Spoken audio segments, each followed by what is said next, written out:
Hello guys, this is Disha Singh, BMS first year student. Bihar से महाराष्ट्र आई तो क्या ऑल इंडिया वाले बच्चों को लैंग्वेज प्रॉब्लम फेस करनी पड़ती है अपने कॉलेज में?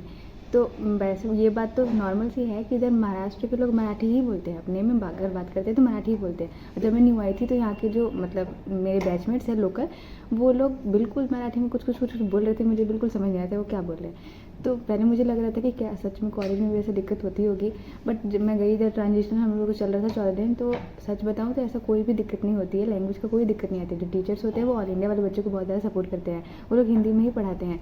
तो इसमें इतना कोई ज़्यादा चिंता करने वाली बात नहीं है कि हम दूसरे स्टेट में अगर जा रहे हैं तो वहाँ का लैंग्वेज का बैरियर आएगा। और एक बात ये भी बात नॉर्मल सी है कि अगर आप दूसरे स्टेट में जा रहे हो तो आपको उस स्टेट की लैंग्वेज आनी ही चाहिए, क्योंकि आपके सामने कोई भी कुछ भी बोल के चला जाएगा, आपको समझ नहीं आएगा। तो फिर इससे अच्छा है कि अगर आप दूसरे स्टेट में जा रहे हो तो वहाँ की लैंग्वेज आप सीखने, मतलब ये माइंडसेट से जाओ कि मुझे वहाँ की लैंग्वेज भी सीखनी है।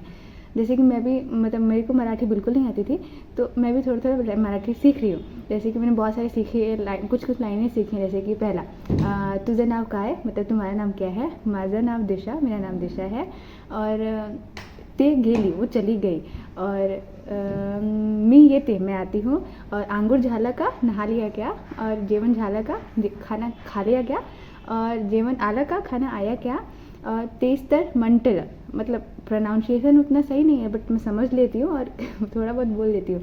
तो ऐसे ही मैंने बहुत सारा सीखने की कोशिश कर रही हूँ। तो ऐसा है कि अब मुझे ऐसा नहीं है कि बिल्कुल ही नहीं समझ आता, कुछ कुछ वो बोलते हैं तो थोड़ा बहुत समझ आता है, लेकिन वो जल्दी जल्दी बोलते हैं, वो चीज़ें नहीं समझ आती अभी भी। बट मैं सीख रही हूँ। और ऐसे ही कोई ज़्यादा चिंता करने वाली बात नहीं है, ऑल इंडिया वाले बच्चों को लैंग्वेज का उतना दिक्कत फेस करनी नहीं पड़ती है, टीचर्स हिंदी में ही पढ़ाते हैं। तो बस ये है कि तो अगर आप दूसरे स्टेट में जा रहे हो पढ़ने के लिए तो वहाँ पे ऐसा नहीं है कि लैंग्वेज का उतना दिक्कत होता है, बट ये है कि हमें सीखना चाहिए। इतना बेसिक तो आना ही चाहिए कि आप कोई कुछ कह रहा है तो आप समझ सको और आप कुछ भी थोड़ा बहुत बोल सको। Thank you for watching.